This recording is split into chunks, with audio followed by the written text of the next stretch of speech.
Looking at our world from a theological perspective. This is the Theology Central Podcast, making theology central.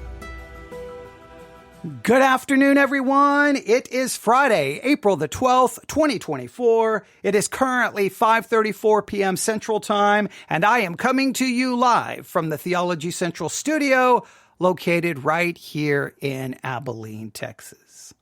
Now, if you've been paying close attention today, you'll notice there's been no live broadcast. There hasn't been anything. There hasn't been a sermon review. There hasn't been a devotional message. There hasn't been any kind of news commentary. There has literally been nothing. It's been silent. But that doesn't mean I haven't been busy. Over the last few days, I have been going through the archives of the Theology Central podcast and messages preached at Victory Baptist Church, just going through everything. Because let me explain how this worked. So we had all of our podcasts and sermons uploaded to different podcasting platforms at different times, right? One time we were using the Anchor podcasting platform. Then we were using Spreaker. One time, SoundCloud was our primary podcasting platform. And so we have all of this content spread out in different areas. And so then sometimes I try to move it around, trying to get it all organized. So ultimately, I tried to move it all to Spreaker to get it all organized. And then when we came over to the Sermons 2.0 app, the Church One app, the Sermon Audio platform, they basically grabbed our RSS feed and just pulled everything in. They pulled it all in, which was great. It was simple. Trying to pull over 4,000 or 5,000, messages would be just insane. Trying to do that individually, it'd be crazy. So they just grabbed it and pulled it over. So that's awesome. The only problem is when you pull it over that way, it just comes in and it doesn't have all the metadata filled out like you need, right? It doesn't have it may have the date that it was pulled over in. Who knows if the date will even be anywhere close to correct. It's not going to be placed under any kind of series. It's not going to have a scripture reference. It's not going to have the hashtags. All of that is missing. So over time, I've tried to spend maybe, 30 minutes, maybe an hour. I try sometimes to spend at least that much just sitting here, going through, looking for the old ones, trying to find it and put them in proper series and trying to do all of that. Sometimes I'm dedicated to it. Sometimes I don't, because I sit here, I'm like, I could be doing a broadcast instead of sitting here doing all of this behind the scenes work that nobody cares about. It's not like people are going to be like, hey, let me support your podcast because I really appreciate all of those hours you spend behind the scenes that no one ever sees. I really appreciate you spend all of this time and work trying to ensure that everything is put into series and that it's easy for me to find if I'm searching. I really appreciate all of that work. No, the person, the listener, you just take that all for granted. It's just, hey, it should be there. I should be able to find it. It should be easy. It should be simple. And you just kind of expect it to work. You don't really care how much work goes into it. And I don't expect you to care how much. I'm just saying that's just the way it works. So there's sometimes it's hard for me to go, man, go back and do all of this work. I could be doing something in the present, but all of that stuff I did in the past, you want it to be found and hopefully somewhat beneficial. So we've done things like, the Theology Central, radio, where I pull, episodes from the past and I broadcast them live, and then we immediately upload under that series, Theology Central Radio. Okay. So that's been somewhat, useful and beneficial using the old stuff, but there's just a lot of old stuff that's just not in any category in any way, shape, or form. It's just not organized. And so I was going through some of the series set up on the Sermons 2.0 app, Church One app, or the Sermon Audio website. And I was like, man, some of these series, they're just kind of like, what happened to them? They're kind of they're in shambles, right? Some of them have no artwork. So I'm like, did I make artwork for it? What do I do? Some of them wait a minute, they're missing entire, it'll have part 1 and it'll have a part 8. Well, where's part 7, 6, 5, 4, 3, 2? And I'm like, oh, they're on there, but they've never been placed in this series, or they've never even been uploaded to this platform. What do I do? So I've been spending the last few days doing a lot of work. One of the series I started working on trying to get everything uploaded and fixed is our series on Proverbs. And that all started really in the summer when the pandemic was going on, because I felt that the church and Christians needed biblical wisdom more than ever. So let's study the book of Proverbs. All right. Now, we didn't really finish it. I think it was somewhat beneficial, but it was there.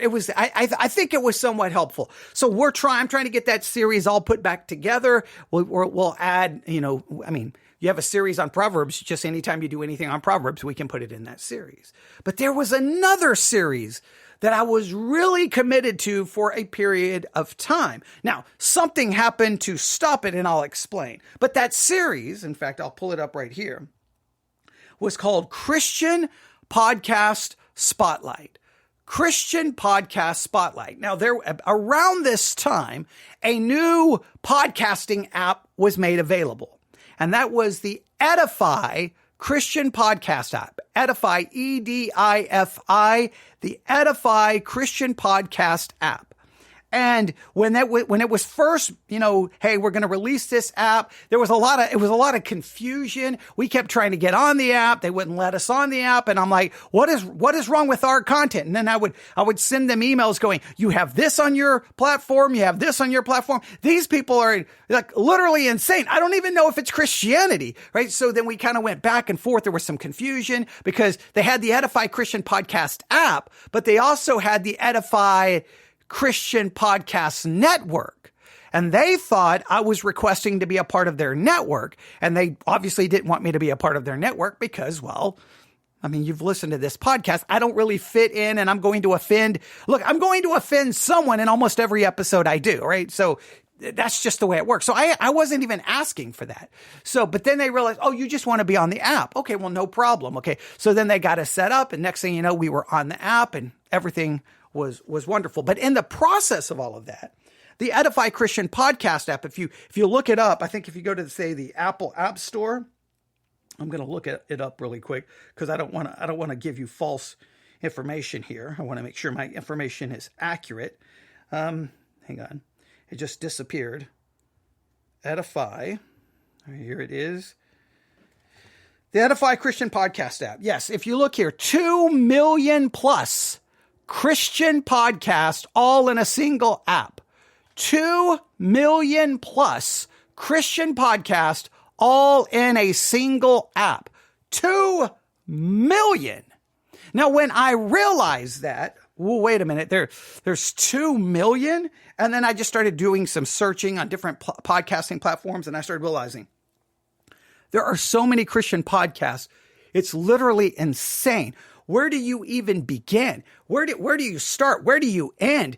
What do you do to ensure that you're getting the most out of it? See, back when, I was a new Christian just trying to make my little schedule for Christian radio, it was pretty simple, right? There's only 24 hours in a day. This person comes on at 3 p.m. This person comes on at 4 p.m. And I think we only had 2 Christian radio stations in our area, and only one of them was really focused on teaching. The other one was primarily music. So it really wasn't that difficult to keep up, right? Either I'll be awake at this time or I'll be at work at this time, whatever the case may be. You were pretty limited. But when you have 2 million Christian podcasts available on one app, and they're available 24 hours a day, 7 days a week, where do you even begin? So I came up with this brilliant idea. Let's create a series, and I'll call it Christian Podcast Spotlight. Christian Podcast Spotlight. The idea was it would almost be like, if you have a streaming service, like a, music discovery playlist, right? Here's your music discovery playlist. Here's your new release discovery playlist. And it would help, I would be able to help people discover and find and hear about different Christian podcasts. What a great idea. There's 2 million of them. The chances of you finding all of them or even hearing all of them are probably, come on, the chances are not great. So if I can bring to light, if I could put the spotlight on different podcasts and say, here's this one, I may not even like it. I may criticize it. I may disagree with it, but you can go, I'm going to go listen to it. And you may go, I like that. And I agree with them more than the one who criticized it. The point is, I can help you discover and find and hear about. And I'm like, what a great idea. Instead of turning the spotlight on me, and my podcast and do self-promotion. I'll turn the spotlight on other podcasts, promote them, and then that benefits everyone. Christians get more spiritual food. They hear different perspectives. They'll be challenged. It'll help them with spiritual growth. What a great idea. So I started the series, Christian Podcast Spotlight. Now, somewhere in the middle of all of that, most of you know the very famous story. There was a brand new Christian podcast, brand new. I think they'd only had released maybe 2 or 3 episodes. And I heard about the podcast, grabbed their first episode, and did a review. And as we started doing a review, it was this crazy story about plagiarism from the pulpit, right? How this woman's pastor, she realized he had been plagiarizing all of his sermons, and her whole story and confronting him and how everything happened. And it was just like, it was well produced, great storytelling. Everything about it was awesome. So I carried out the review, right? Now the review was obviously, I'm playing the whole episode, but I'm breaking in, offering commentary, critique, all the things that would be required to meet fair use, right? Now I know you could argue I used too much of their content. Ultimately what happened is I thought I was promoting it. Yes. Was I using a lot of their first episode and part of their second episode? Yes. But at that point, they were brand new. So I was going to point everyone to them, and then they would have the audience to move forward. I thought I was doing a good thing. Well, if you remember what happened, it wasn't so good. They heard about it. They were all excited about it, I think, for about 5 minutes. Heard my episode, then they were ticked off. They didn't say I was plagiarizing, but it almost felt like they were accusing me somehow of using their content for my good, even though that my podcast at that time was not monetized in any way, shape, or form. But okay. And clearly, I think I was meeting all of the rules for fair use. They contacted my podcasting hosting site, which was Spreaker, had the episodes removed, and accused me of copyright violation. Now, they could, instead of just emailing me going, hey, I appreciate what you're trying to do, but we have a concern. Can we discuss it? No. They go right to my podcast hosting site. Boom, I get a strike for copyright violation. Because the podcast hosting sites don't care to get into whether it's fair use or not fair use. They don't want to get into all of that. It would be up to me to fight it and try to prove it. Now, I did have a college professor who taught classes on fair use and copyright. They came back and they timed it out. They used a stopwatch and timed out actually how much of their content they used versus how much of my commentary. And I think my commentary was like 2 hours to their like 33 minutes of their content. And they were like, that's beyond fair use. It's transformative. It's informative. It's critique. It's review. So they felt that I did above and beyond. But and so then they said I could play little games, like I could speed up the audio just a little of their broadcast that I'm reviewing, because if you just modify it, then it's almost viewed like as parody. And I'm like, I'm not going to go through all of that. So at that point, I was just so frustrated. I'm trying to help them, and they come after me. And even after explaining it, they didn't care. So I deleted the episodes. And that was kind of the beginning of the end of the whole series. That was the beginning of the end. I'm like, I'm out here trying to help Christian podcasters, and they get mad and they attack me. And I'm literally, everything I said about it was, this is amazing. This is awesome. Go download it. Go support it. And then they came after me. It was the most frustrating thing ever. But because the whole series was designed like, there's millions of them. How are you going to find them?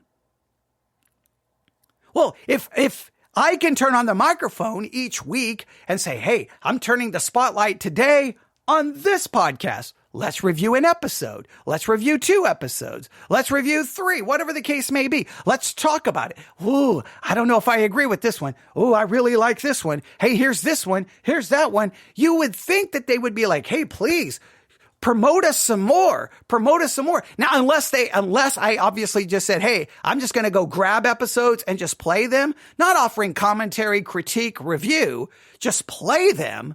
On my podcast would simply be me playing other podcasts without any commentary, without anything. Well, you could see, well, wait a minute, you're using other people's episodes just to play them. I can understand, but fair use allows you to use other copyrighted material for critique, for analysis, as long as it's transformative. In other words, it turns into something different than what the original was. Well, in many cases, it's completely different because I'm critiquing and criticizing. So the whole thing was frustrating. So the series came to an end. But today, or I think last night and today, I'm like, man, I've got a lot of episodes for that. Now, the episodes that got me in all the trouble are gone, but I can put that back together to some level. So if you're on the Sermons 2.0 app or the Church One app or the Sermon Audio website, if you look up Theology Central and go to series, I think the series you'll see is Christian Podcast Spotlight. Christian Podcast Spotlight. It is there. There's currently 10 messages. You'll see episode 1, 2, 3, 4, 5, 6, 7, 8, 9, and 10. They're all there in order. Some of the dates are wrong. I had to modify dates to get things to go into the proper order. And well, now here we are. Since I started working on that, I thought what I would do is take a little bit of time and let's go back to the good old days. The days before I was jaded and mad and angry at the Christian world for getting upset for trying to, I don't know, get people to listen to your podcast.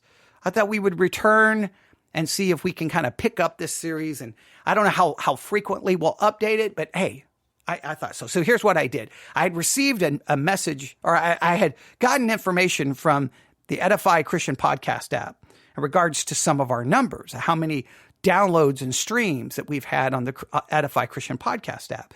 And I found out we had like over 3,000. I don't remember the exact number. It was over 3,000. And I'm like, okay, well, that's good. Well, let me see what's going on the Edify Christian Podcast app. So I just downloaded it, just kind of looked around, and I came across a podcast called Pass. If I can speak correctly, Pass the Mic. I don't know. Pice? I don't know what am I trying to say? Pass the mic. Okay. So I saw that and I'm like, okay, pass the mic. It's kind of got a black background with like a blue hand holding a microphone. And I'm like, okay, that kind of looks cool. All right. Pass the mic. Now, pass the mic, I kind of view that more like maybe in reference to music, right? But okay, pass the mic. It's a Christian podcast. I wonder what they're going to talk about. Pass the mic. What are they going to be talking about? And if you look at the Edify Christian Podcast app, it says, well, I won't tell. It says, Pass the Mic is the premier podcast of The Witness. Now, I don't know anything about The Witness. Now it says a Black Christian collective. Tune in every week for engaging discussions and high-profile interviews addressing the core concerns of African-American, I'm assuming Christians, but it's kind of cut off at that point. I'd have to go find the full description. So I'm like, okay, I've never quite understood, especially within the Christian world, like here's the African-American Christian experience. Here's the Caucasian Christian experience. Here's the Asian.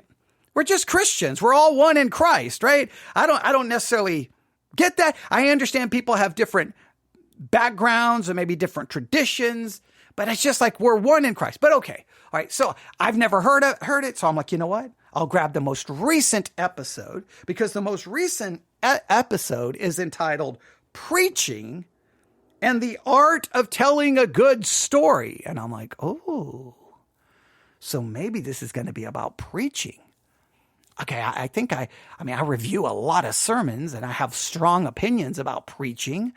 I have strong opinions about the whole concept, all right? But telling good stories, I'm like, all right. So preaching and the art of telling good stories. So I grabbed the episode, and that's what we're going to do. Is we're going to review it, and hopefully it will be helpful, and we will see.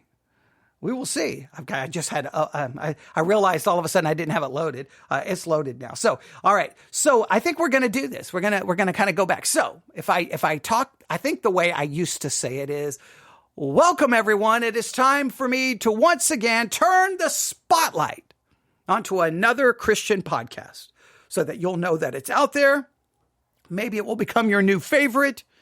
Maybe you'll learn from it. And it gives us an idea of what's going on in the Christian world. If we kind of sense, take a look at what's going on 2 million different Christian podcasts, we'll get an idea of what's going on in the Christian world. Because those Christian podcasts, those 2 million of them, they reflect what's going on in the Christian world. They reflect what people in your church are thinking. They may reflect what your pastor is thinking. They may show you what is influencing the person sitting next to you in the pew. They may show you what is influencing your pastor. They may reflect what's going on in the church, but they may also be influencing what's going on in the church. So by knowing, well, then you know where the influence is coming from and what's happening. So that's what we're going to do. We're going to jump in to, it's called Pass the Mic. Pass the Mic. That's the name of the podcast. And the episode is entitled Preaching and the Art of Telling a Good Story. You want to find out what it's all about? Well, let's do that right now.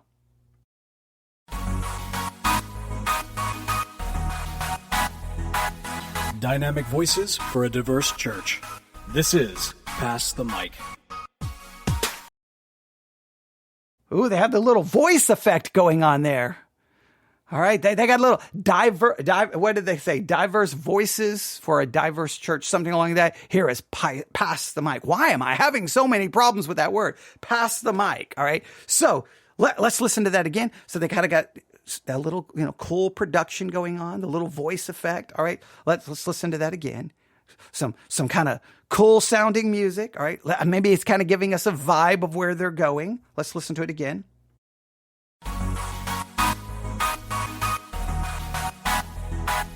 Dynamic voices for a diverse church.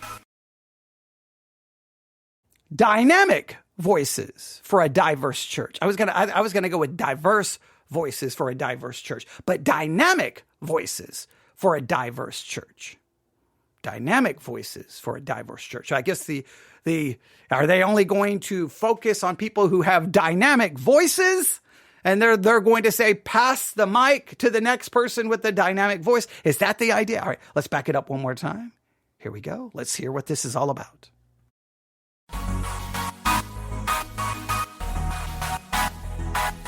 Dynamic voices for a diverse church. This is Pass the Mic.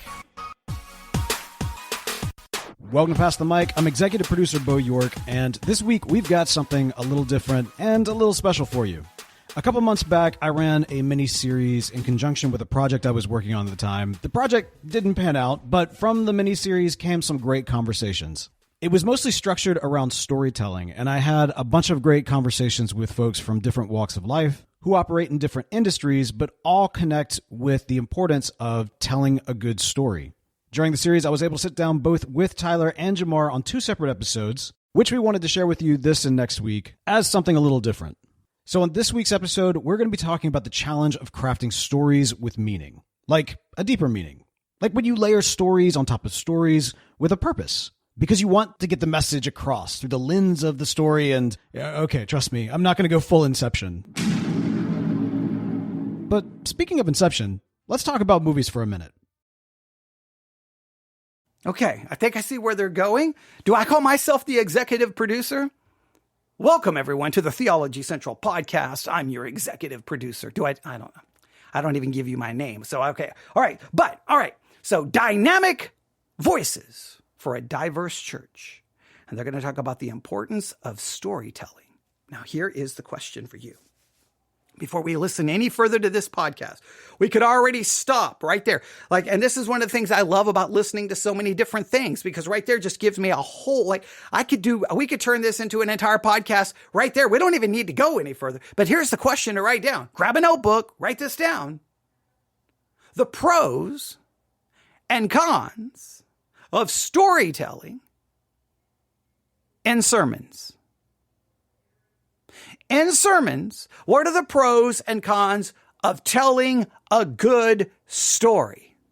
What are the pros and cons? Now, what many pastors do, they will take a biblical narrative. It could be about David. It could be about Joshua. It could be about Moses. It could be about Jacob. It could be about Esau. Whomever it may be, whatever they can take a historical narrative that is in the Bible. They will read it, and then the sermon is very much a pastor retelling the story. Now, to me, the dangers in that is when they retell the stories, they shape it and mold it, and they add almost inflection and motivation and emotion to the characters that may or may not reflect what is actually happening and may actually impose something on the text that's not there, which I think then you become very possibly guilty of adding to the Word of God. How many times have pastors preached a sermon about David and his great sin, and they almost blame, like they'll put she was out there taking a bath because she knew that's the time David came out on the roof. Oh, really? Or some will say, well, David knew that's when she took a bath. And so now you start adding to your story these motivations. And I think that that's problematic because you can't add beyond what the text says. Now, I know the text can be very black and white and kind of, there's lots of things that we want to fill the gaps in, but I think that's horrible to do because it's the Word of God. But when you start when you're preaching and you start retelling that story, you add humor, you add emotion, and I think sometimes that can be problematic. I think that's a danger. Another danger is if you're just telling a story in order to try to illustrate a truth. Now, in many cases, that's a good thing to do. Oh, wait, I got this theological truth. Okay, I need a story to illustrate it. But you know what happens sometimes? People leave remembering your story and cannot remember what theological truth or biblical truth it was supposed to bring to light. In fact, your story actually takes the place of the text. That is a great danger in it. And some pastors story after story after story after story after story. And in some cases, by the time the sermon is over, all you remember are the stories and you don't remember the text. Or you somehow try to connect the pastor's story to the text. In many cases, what you're doing again is adding to the text. Those are some of my concerns. What do you think? What do you think the pros? Now, you may love it. You may love a pastor who tells a good story. You may love it, but I've watched that happen. I've been in church, they had a guest speaker. Afterwards, everyone's talking about how great the sermon was, but everything they're saying is about the story he told. And so I'll start asking basic questions about the text that was preached from. And they're like, well, I don't know. You just listened to a sermon on it. You said it was the greatest sermon you've ever heard in your life. And all you're telling me is his funny story. That's not the greatest sermon, okay? That's not a great sermon if all you remember is the story. Unless the story directly brings to light the text. And I think that's very difficult to pull off. Let's see how they're going to approach the subject. We all love a good movie, and we all really hate a bad movie. If you think about how people will complain about a movie being a soulless cash grab, a lot of times what they're talking about is that the movie doesn't have that deep of a meaning, or really a story worth telling. It's like a slot machine versus a AAA video game. You've got all the sensory elements there to stimulate the brain into pouring out cash, but no actual substance to communicate something deeper. By contrast, early Pixar films are a fantastic example of stories that, on the surface, have a very pleasant message, with well-thought-out characters that go on their own journeys, but each one also has a deeper meaning. This layering of stories to know the truth of what you want to communicate, wrap it all up in elements that connect with the audience. It takes many, if not most of us, years to create just one story. But there's a group of people that actually do this on practically a weekly basis. Pastors are constantly met with this weekly challenge of connecting their congregations to the Holy Scriptures. This is something that Tyler Burns knows all too well. You know him as the co-host of Pass the Mic, and longtime, and let's be real, short-time listeners know as well that Tyler is not just a podcast co-host, not just a justice advocate, not just a writer, but he's also a pastor. And as Jamar would say, a pastor's pastor. So stick around. We're going to take a quick break, but when we get back, Tyler and I are going to jump into what it means for a pastor to tell a good story? Now, this is an interesting thing. When it comes to being a pastor, is it the pastors who tell a good story who inevitably become the most popular pastors, have the most listens, the most streams, the most downloads, and have the biggest audience and gain the biggest support and become more financially secure than others? So is it really not someone's knowledge of the text? It's really not someone's knowledge of the text and the ability to communicate the text. What it really comes down to is just good old-fashioned, the best communicator will be most popular. Just old-fashioned, fleshly communication skills. Just communication skills that you will learn in speech class or you'll learn anywhere, right? It has nothing to do with the Holy Spirit, has nothing to do with God, has nothing to do with how spiritual they are. They can just stand in front of a group of people and they can grab a hold of that audience. They can control it. They can have that audience eating out of the palm of their hand. And as a result, boom! Big church.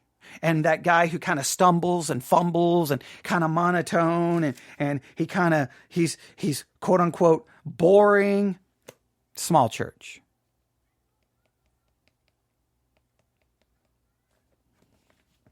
What is it? Now, I know we want to say, I know as Christians we say, no. I don't choose a pastor because of his power of communication. I choose a church because of its doctrine, because of its theology, not because of its programs, not because of its buildings, not because the pastor is great at kissing babies, shaking hands, and making me laugh. None of that. I know we like to sound so pious, but I think a lot of times it's just the communication skill of said pastor. And not only communication skill, what your preference is. See, some people like someone who's dynamic and loud and maybe is very, expressive. And some people like someone who's much more quiet. So your style that you prefer and their ability to put forth that style in a way which is to your liking, I think determines more about the church you end up in than anything else. Now, I'm not saying that's true in every single case, but I just think there's a lot to that. So let's see. Hopefully their break is not long here because then I got to because if it's a commercial, then, you don't want to air a commercial. All right. So we'll see what happens here. All right. We'll see.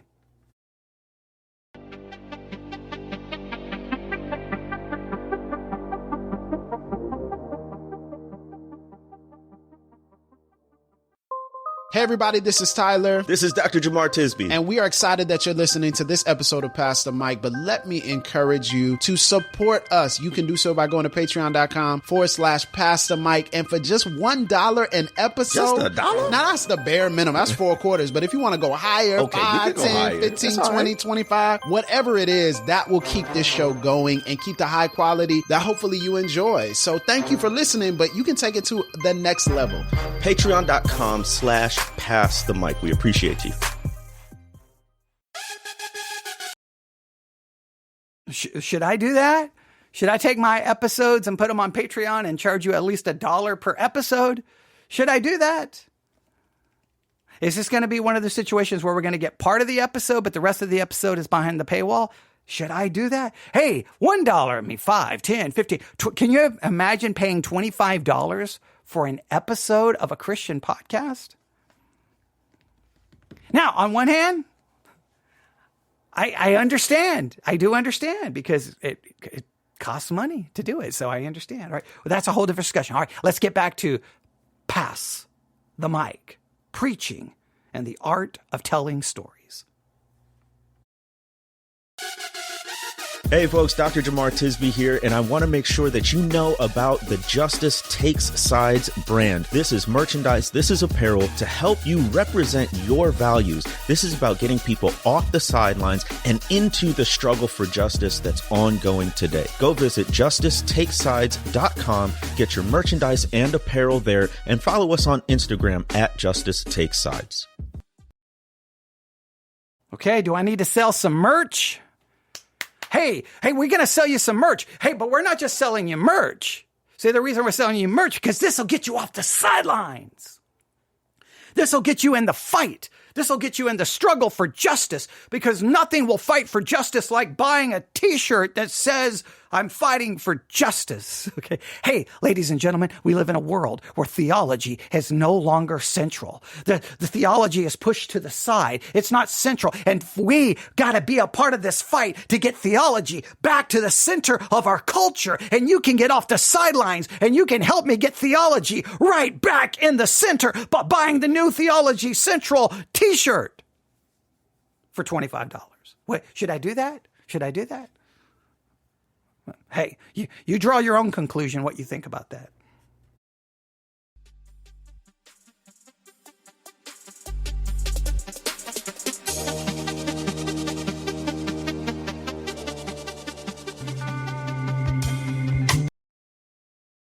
They got a lot of intro, outro, transitional music clips. They definitely go for that in their production, right?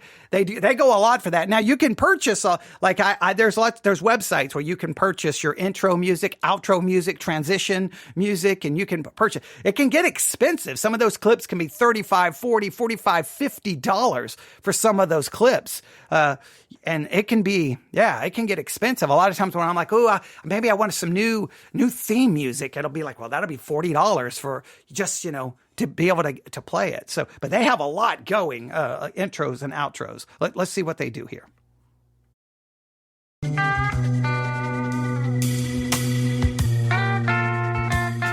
All right, ladies and gentlemen, Pastor Tyler Burns. Bro, it's my honor to be here, man. This is great. We've known each other for 10 years. That's wild, right? It's a unique thing when you work with somebody in terms of like a podcast, then you reach these milestones in your relationship that with other people, you don't really like, we've been friends for 10 years. We got like a 10-year anniversary friendship. But exactly. Kind of nice because you pause and you kind of take stock of the years and think back to those early days. Absolutely, man. I've seen you take some calculated risks and some bold risks over the past 10 years of knowing you. And even to produce Pastor Mike was a risk, right? And even to step into that space was a risk. So, man, yeah, look, 10 years, we've seen each other grow and do so many different things. I mean, I think about early Tyler Burns, kind of preacher's kid energy, and then seeing Tyler Burns become preacher. And then now you are lead pastor of your own church. And, one of the things is I was thinking through this podcast in particular and kind of the exploration of storytelling in a lot of different mediums. I mean, as someone who also grew up in the church, very familiar with various forms of preaching, I thought, what better person to kind of dive into the realm of storytelling than somebody who literally does this on a weekly basis. For those that are not familiar, that maybe didn't grow up in the church, don't have kind of the same, because as you and I both know, there's a lot of different expressions, even in Christianity, of preaching. Like a homily might be something somebody's familiar with. Preaching might be something that somebody's familiar with. How would you differentiate between the two? Yeah, that's a great question. So I come from a Black Pentecostal tradition. So kind of more of your mainstream. Now, let me stop right here. I want to listen to what he has to say about preaching and storytelling. I don't know if he holds on to any of his Pentecostal background, but if he holds on to his Pentecostal background, that means that theology is straight heretical. So I don't care how good a preacher you are, you're preaching heresy. You may wrap up that heresy in great stories, but great stories don't make up for heresy because Pentecostalism is straight heretical. It is a cancer to the world of Christianity. Pentecostalism, anything associated with Pentecostalism or the charismatic movement is cancer. It is no, absolutely not. Now, I'm more than willing to hear their philosophy about supposedly storytelling and preaching, but if he holds on to any of that Pentecostalism, and especially depending on which form of Pentecostalism, because you got oneness Pentecostal, which is a complete denial of the Trinity. I mean, come on, that is straight heretical. I mean, that's modalism, Sabellianism. We could get into all the heresy there, but let's see about the storytelling. Close to non-denominational, popular type church and sermonic style. So as a result, my preaching style was crafted in a different way than someone who comes from more of a mainline tradition or denomination. But to make it simple, both the homily and the sermon are preaching. but the homily typically is just more informal and conversational in tone. It's shorter, mercifully shorter. It also connects with the aim is to connect with the audience to kind of bring down kind of a relatable level. And the sermon is more structured, more formal, more theatrical, more dramatic, if we can say that. And we'll talk about that a little bit later, I'm sure. Yeah. But the sermon is kind of more a presentation of what God is saying. And the homily is more, I want you to connect with what God is saying. So they overlap and both can inform each other. I actually say that homilies have now informed more sermons in this particular iteration of preaching and the church and things like that than it has in years past. So the main line and that style has more informed the sermon in kind of what they call, quote unquote, below church denominations.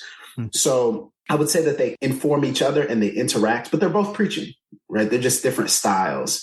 And even if, and I think it's so important that you said it's narrative building, because most people just approach the Bible or sacred texts as rule books, when in reality, those of us who preach them and teach them, we approach them as narratives and stories and Ooh, okay.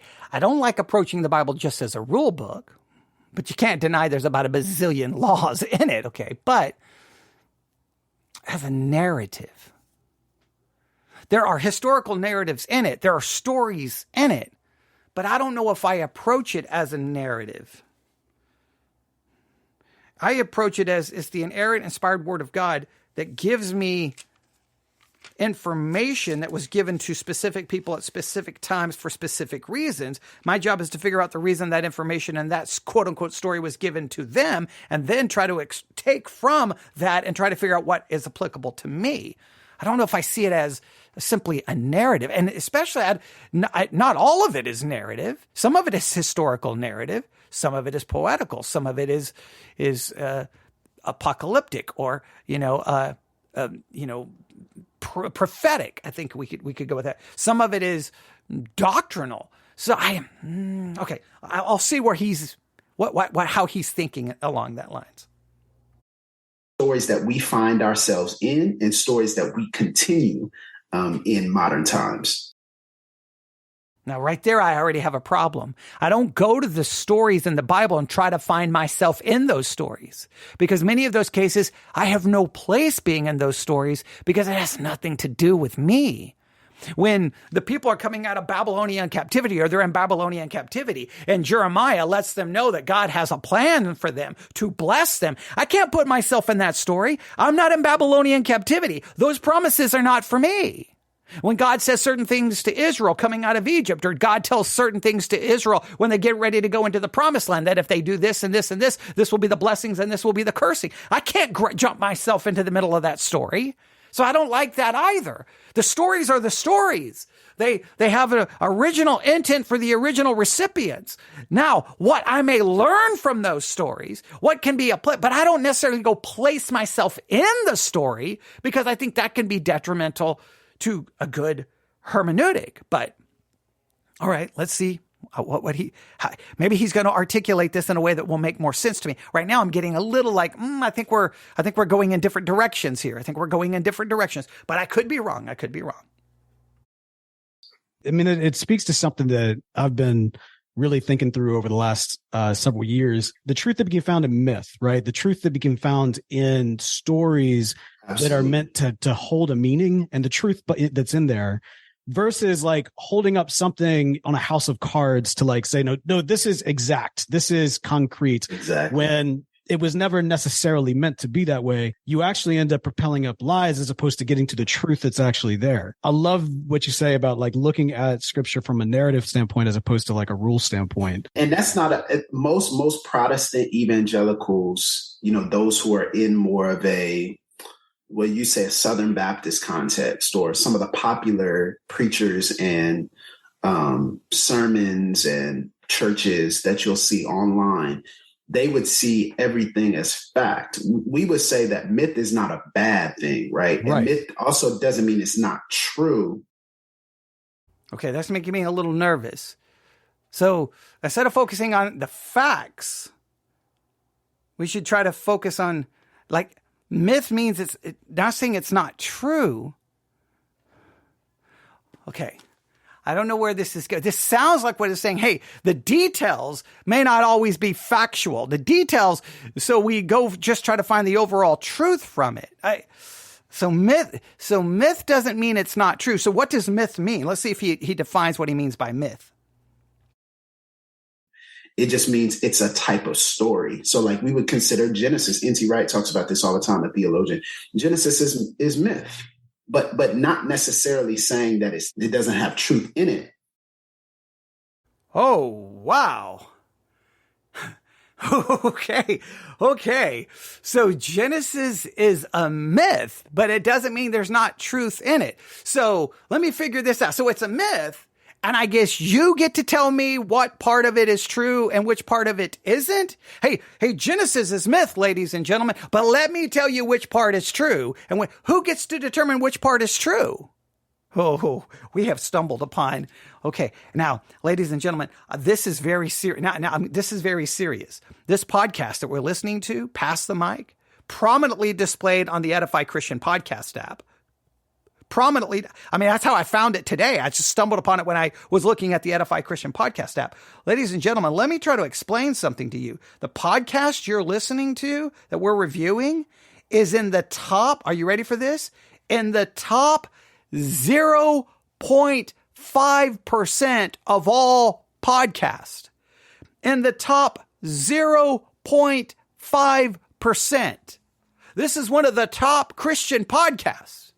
Who just told you, hey, Genesis, that's a myth. Doesn't mean there isn't truth there. That should be a little concerning. We're in the top 5%, meaning we're not even in the same universe as this podcast. This podcast is so far ahead of us. Like if this was a race, they've already lapped the earth 4 times and we're nowhere near them. Like they're like in the top, like they're in the top million, they're above millions upon millions of podcasts. Whoa. Okay. All right. We got to listen to a little bit more of this. Or it doesn't contain truth. It's just a story, right? How else would you say in Genesis 1 and Genesis 2, it's telling the same story in 2 different ways, right? That's myth. But it's not saying it's not true. It's just a type of story. And I think, you bring that up so well in our conversations that sometimes we just cling to it has to be this way. It has to be this certain way. And when in reality, there's just such a beauty in the story and the narrative and the mystery and the wonder and the ambiguity and the beauty of it, right? Yeah. And I think that's what we miss a lot of times. I think that also keeps people away from church and sacred spaces just because they're thinking they have to believe a certain, they're like, man, I can't even get around this one thing. And it would help them if we kind of made it a little bit more narrative based. Hey, you don't have to worry about if it's factually true. It doesn't have to actually be that way. Hey, Genesis 1 and 2, it's a myth. There's truth in it, but you don't have to worry about all the facts. So you get to come along as the preacher and say, hey, don't get all caught up. 6 days, well, maybe 6 days, maybe 6 million years. Doesn't really matter. A talking snake, not really a talking snake. A global flood, probably not really a global flood. This is all just myth, but there's truth in it. And guess what, ladies and gentlemen? You sit back and you relax. Because me, the pastor, I'm here to help you with the truth. I'll tell you what the truth is in the myth. Isn't that convenient? And my truth doesn't have to be worried about those facts because those facts aren't really facts. It's just a story. So it's just a story and I get to articulate what the truth is from said story because, well, I'm the pastor. Oh boy. So then how do you judge if that's true or not true since the facts don't even matter because the facts may not be true because it's just a story. Oh boy, this is And if understanding, they don't have to believe, but just understanding, that would probably help them.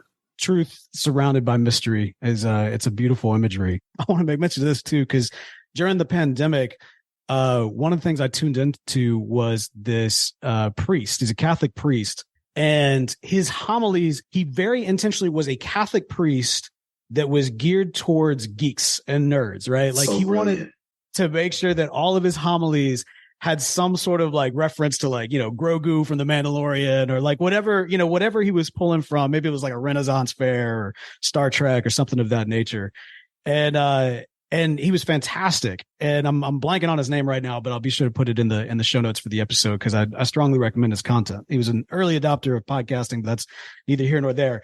And so, one of the things that we see in a lot of preaching is kind of this kind of pulling in stories, be it from pop culture, be it from what's in the news, be it from their own life experience. And so I'm curious, man, like where do you go to in terms of looking for those connection pieces outside of scripture to kind of bring people to the message that you're ultimately pointing them towards? Okay, so we have another question in front of us.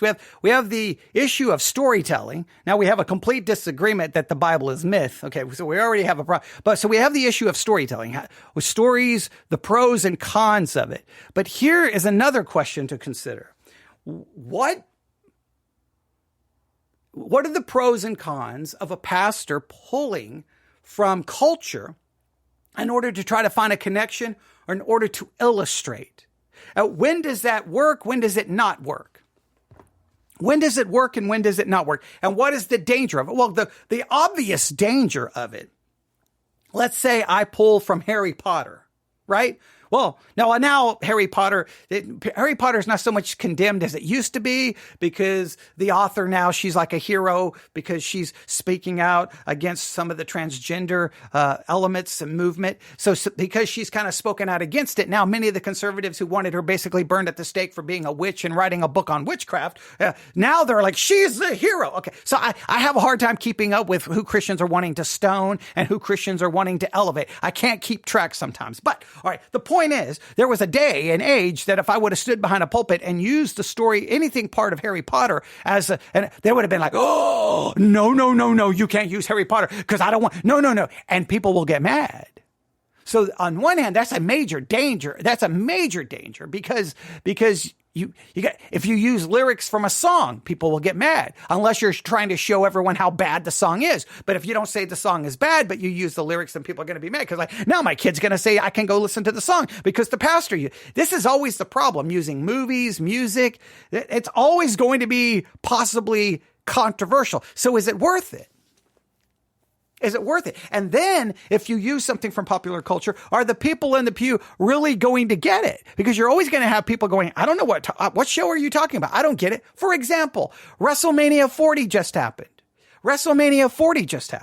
Well, guess what? It was the culmination of this long story where one individual, because of something that happened in 2014, found himself right here in this huge championship match, and he had to make a decision on what to do. He could either do what he needed to do to obtain title or keep title, or he could, try to, kind of get back to what happened to him in 2014. Could he give up the past? Could he just let go of the past in order to secure the present? And he could not let go of the past. He could not let go of the past. And so he made a decision to not focus on the present, but to go back to the past to make something right, to get, in a sense, an element of revenge. And it ended catastrophically.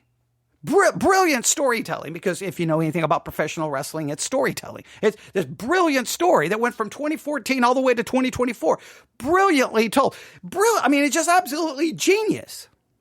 Well, I could tell that story and I could talk about forgiveness and not letting go of the past and how that can rob you of the present, which could destroy your future. But guess what? I could tell that story and at least in my church, very few people would even have a clue what I'm talking about. They wouldn't know it. They wouldn't get it. It wouldn't mean anything to them. Now, if I was sometimes telling a story, you can see the problem, or not just telling a story, utilizing something from pop culture. You really have to know your people. But then the problem is you may know the people and 90% are great with you using that And someone else will be like, they're offended. How dare you use professional wrestling? Professional wrestling is of the devil. How dare you? It's worldly. It's ungodly. How dare you use it? So you can't win. So is it worth it? And that's a great question. Number one, that priest is genius, for making those connections, because in what it should be for us, I should say, and this is kind of an overarching thematic point about how we create and craft stories. Stories are not just for us.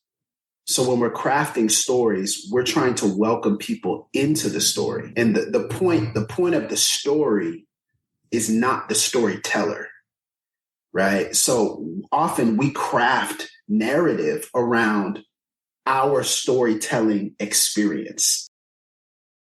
Now, I like that. Now, that's actually brilliant. When you tell a story, it's not about you. It's about bringing people into the story. And I think that's always a danger. And I make this mistake frequently, right? I probably make this mistake probably far more than I should. A lot of times when I get ready to tell a story and illustration, I pull from my own personal experience, right? What happened to me in high school, or what happened to me with my mother, or what happened to me when I was in the military, and I pull from that because I know it, and it's more real to me. But the problem is, then the story becomes about me. It doesn't become about the story and what I'm trying to accomplish in the story. It really becomes about me. It may make me look good. It may make me look humble. It may make me look strong. It may make me look interesting. And that's bad, because now the story really becomes about me. I think that's a good thing to consider. And the storytelling can't be about the storyteller. It's about the story. But once again, this is the danger of storytelling in sermons, because we get involved. And so then we can exaggerate. That's always a danger. You begin saying things that are just not true. Look, we've got a great examples of this in church history. I can go all the way back to the 80s when someone who was all over Christian radio had, came out with albums and everything else, because he was supposedly a former high priest in the Church of Satan, and his grand conversion story of how he became a high priest in the Church of Satan to now a born again believer. Well, come to find out the entire story was fake. And then we had later on two individuals who claimed to have been raised and learned jihad, and they were raised in a strong Muslim home, and come to find out their entire past story was made up. That happens so many times in preaching, because you start telling a story, and then once you tell it, if it gains traction, then you're kind of stuck, and you got to be careful. You got to be careful. So I think you're better off always when you can remove yourself from the story. Then no one can ever accuse you of not getting the facts exactly right, or maybe you exaggerate, because someone somewhere will come along and go, that's not exactly the way it happened. Now, maybe their remembrance of it is different than your remembrance, and maybe it's not that anyone is necessarily lying, but you can also, it's very easy when you start telling a story to start embellishing. And so that's always a danger as well. Versus crafting the narrative around inviting more people into the story in a way that they would understand. So for me, I think it's crucial to know who your audience is. So immediately what you said was, he crafts it around geeks. So he knows his audience. And based upon that, he puts in things that connect with that audience. And I think it's freeing to realize in our particular tradition that faith and truth are not opposed to those things, but also if you're not, even whatever storytelling you have, your truth and whatever you're trying to convey is not opposed to relevance, and it's not opposed to connection. So I'll give you an example. We were talking about prayer, and in our context last week, we were talking about prayer, and we were talking about one of the key moments of prayer is adoration, or what we call giving God glory, right? So for some people, that's like, God, that's weird. So they're like, how do you think about giving God glory? I've never seen God before. And I'm like, so if you go to, we all adore those who we love. So the point that I was making was, you'll never invest in something you don't find beautiful. But if you find it beautiful, you'll invest in it. So I said, so like when you go to the Renaissance tour with Beyonce, what are y'all wearing? And they're like, oh, the silver boots. right? So I know my audience they know someone went.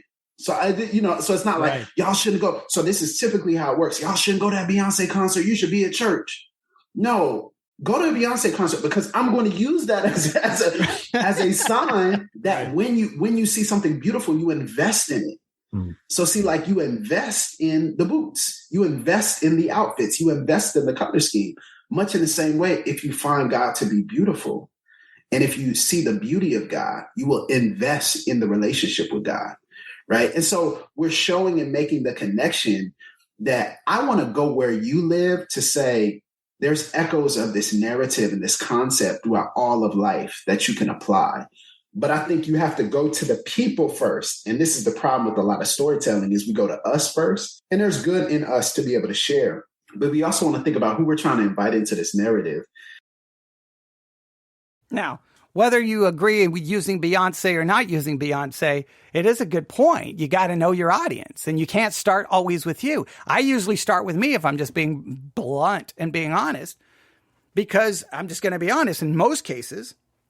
Because of my interest and because of the way I am, I have nothing. I usually have very little in common with people, right? I usually don't have anything in common with people, especially here in West Texas. What am I going to talk about? Going hunting? I don't hunt. Talk about owning guns? I don't own guns. Talk about your truck or your car? I could care less about a truck or car. It's a means of transportation to point A to point B. Like, so many of the things I would have to tell stories about, it would be so not authentic, because I don't care about any of those things, don't like any of those things. I could use some sports illustrations because I do love sports, but I typically love professional wrestling more than I love sports, and I love music more. So then I love comic books. So that none of it's going to work. So I do like the idea. You can't always start with yourself. You do have to try to start with the people. So how does that work, though? You gotta use something that the people are into, right? And then, so what are the people into? I guess maybe then it's about figuring out what they're into and then trying to craft a story but then it's very not authentic, but I guess you could tell it in a way. It doesn't really matter. You're not stating it from your perspective. You're trying to state it from their perspective. So maybe it could work that way. And so I can't remember the last time, and I'm not saying I've never done it, but I can't remember the last time I've done like a SEC football analogy or anything. Because that's kind of played, like, that's a Southern, like, most people are not rocking with the SEC like that. They're not, it's just kind of like, I'll share relevant stuff from my life. That's not what I'm saying. It's just more trying to help people understand, where are they at and where is my audience at? And that takes a level of, I guess the word would be humility and honesty, to recognize you're not the center of the story you tell. And that's heavy when you recognize that. And that is, I got to imagine that's a challenge for preachers, because, like, in a lot of what I've been exploring as I've been kind of working on this current project, is that you pour a lot of yourself into the story because you have a story inside that you're trying to tell. And even as you're presenting various characters, you have to figure out where you connect with those characters, because they're going to be different from you. Like, they have to be. It can't be like little clones of you all over the place or anything like that. It's going to get real boring real fast. But like, and then sometimes you have a character where you're like, we are so different in almost every single way, and trying to figure out, okay, where can we connect? So basically there's almost like this self-focus of the internal truth that you're trying to tell about yourself through these different characters. Whereas a pastor, you have kind of this goal of, there's this truth. You have to kind of decenter yourself from the storytelling to focus on the truth you're trying to put forth, which is fascinating. And also, I would imagine, very challenging, because a lot of pastors, man, they tell a lot of, like, well, let me tell you about what my situation with my kid was, or whatever that is. And there's a lot of stories that they'll tap into their own life to connect, because it's the human experience. How do you navigate that when you are kind of going to your own life stories for the sermons? And then also, we were just recently debating a certain comedian who's been called out for embellishing things / making up things, and and that sort of thing. So I'm kind of curious, where does the embellishment kind of come in as well? Yeah, I think that's a great question. So I think before we get to his answer, and I know we're already over an hour, I apologize, but this is somewhat fascinating to me. I don't know for you. It should be fascinating to you because you listen to pastors do this every single week. it's so easy to pull from your own story, right? Because that's what you know. That's what you experienced. So it makes more sense to me than trying to pull from something else. Now, the embellishment part, I already told you, that's the danger of storytelling. Now, for me, in some ways, I don't want to pull from stories, but it just sometimes happens in the middle of preaching. Your brain, like you're trying to get a point across and you're like, boom, you'll go to something you experienced.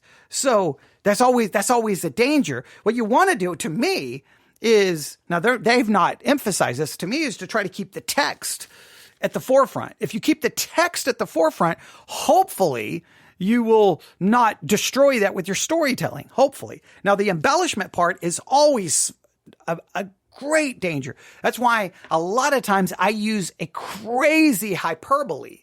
And I usually try to use it to such a degree that no one can accuse me of embellishment, because they can tell clearly he's exaggerating. Clearly, oh man, I was out. It was a Saturday and I went, out into the woods and it was like 500 degrees. And then like 3 bears tried to kill. Oh, obviously I'm just trying to say that it was a miserable experience or whatever the case may be. So a lot of times I will use hyperbole, then I don't have to worry if I get all the details right? Because I'm using this exaggerated story that may be somewhat drawn from my life in order to make a point. That sometimes is a good way to protect you, I think, in some cases.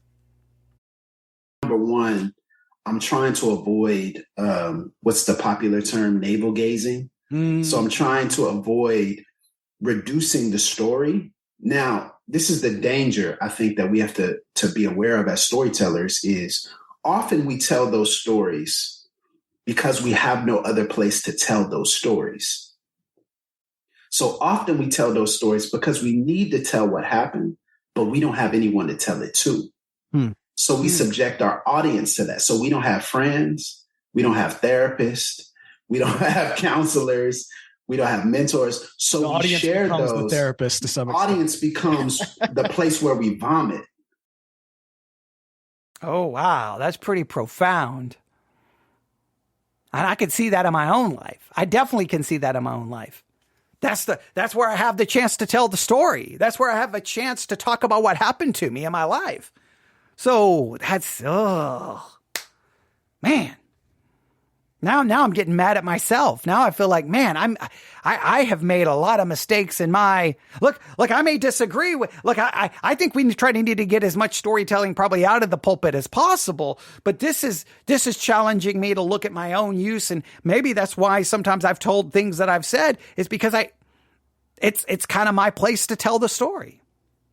As he said, it's kind of where he using in a kind of very gross analogy. I think he just said that's where we vomit. That's where all of this stuff comes out, because we can tell these stories. And I think in many cases, if pastors felt that they could, they probably would be even more transparent and even tell more stories if they felt they could and not be drug out back and crucified. Nobody would want to hear those stories, but in many cases, they want to probably share how real and human they actually are, but nobody really wants to hear that. But in some cases, they probably feel a need to do so.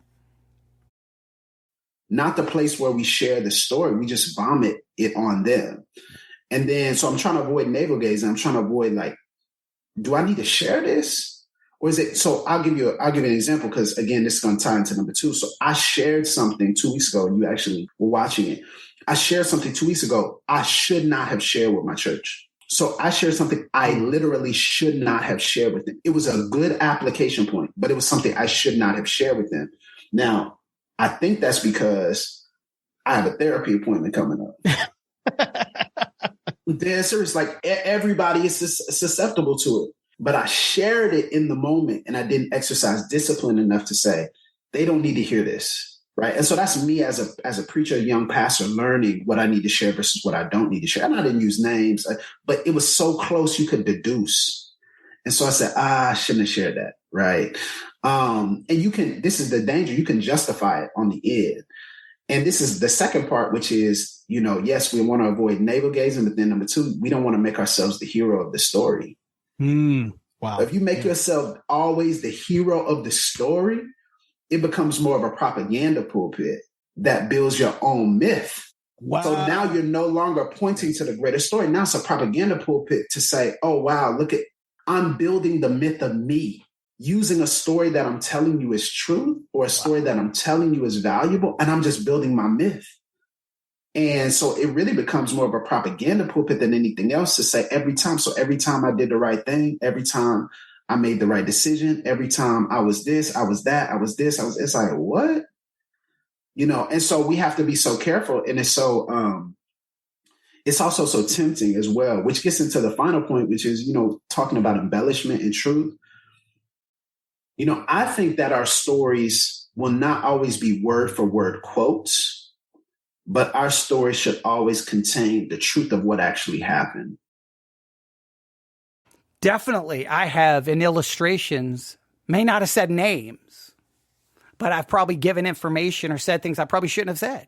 Probably had no right to say it. But some cases, you don't feel like there's any other place to say it. There's no other place to get it off your chest. There's no other place. Maybe that's why, it's sad to say, maybe that's why pastors need therapists. And maybe they need a place to be able to go, this happened to me and I'm ticked off about it and I'm furious. And hopefully get it out there so that when you stand in the pulpit, you don't allude to what happened. I do it I probably have done it way too many times. And that's wrong. That's wrong. This is all going to be about how wrong I have been. Now, I try to be very careful with the embellishment part. I try to be. When I was younger, I probably did. I know I embellished some, but I try to be very careful with that. I try. That's why I'm so hyperbolic in my language, because I'm always scared that, I'm not going to get this right. I'm not going to get this right. I'm not going to get this right. So, man, all the things he's saying, and you hear all of this as a person in the pew, you hear this. I try not to make myself the hero of the story. I try to usually show how I did things incorrectly, but I bet you there's been cases where I'm whether I'm trying or not, I'm trying to make myself the hero of the story. This is all the problem. See, if the pastor can just get himself out of it and just preach the text. So then maybe all of this is showing you how dangerous it is to tell stories of any kind. All right, we'll wrap it up right here. And for us, there's this idea about memory, right? Psychologists have talked about how sometimes when someone remembers something a different way, it doesn't mean that they are lying. It just means that their memory of that particular instance is different based upon whatever trauma or stress they endured, or obviously their memory, it literally changes the way their brain protects their body. And so there's a different memory cycle there. So it's not saying that, we have to tell everything word for word, second for second. But if it didn't happen, don't say it. Right? Like that's for us. I'm just saying for preachers, like we are built on the credibility of the truth of our office.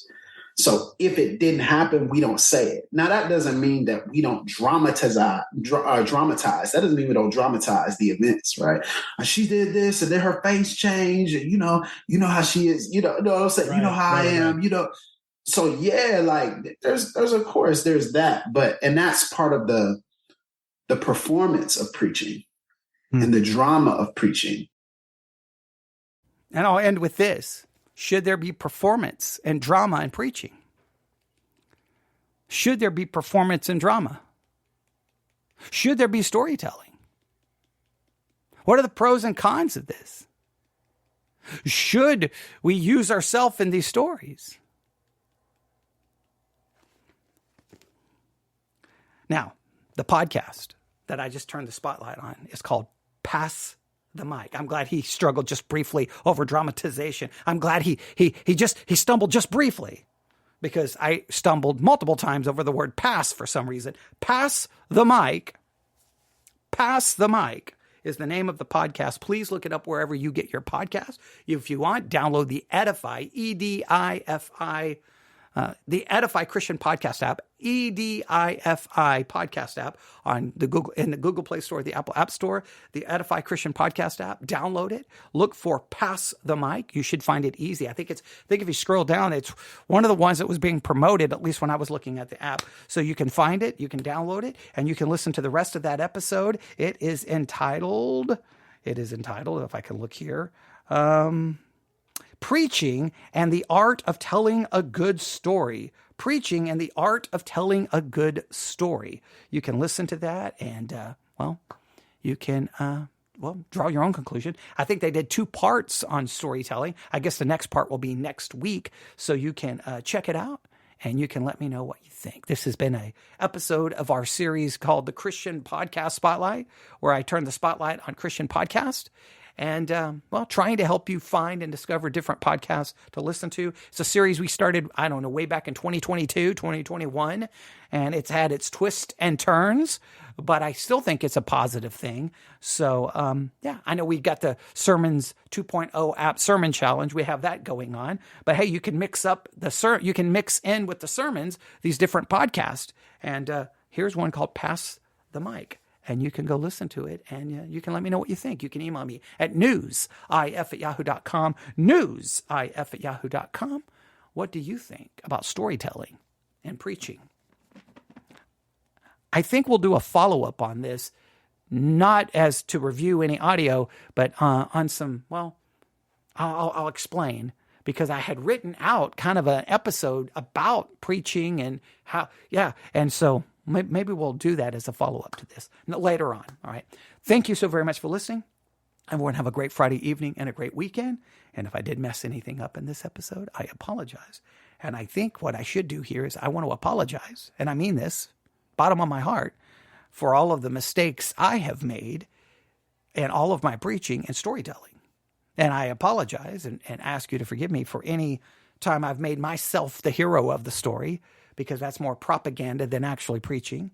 And when somehow I have made myself the center of the story, when the story is the center, and the story is used for one specific purpose. So in ways I have failed there, I hope you will forgive me. And hopefully you'll show mercy and grace to those who preach to you who may be guilty of these same things, because human beings are the ones who preach. Human beings are the ones who teach. And the one thing we know about human beings is we make a lot of mistakes. All right, thanks for listening. May God bless you.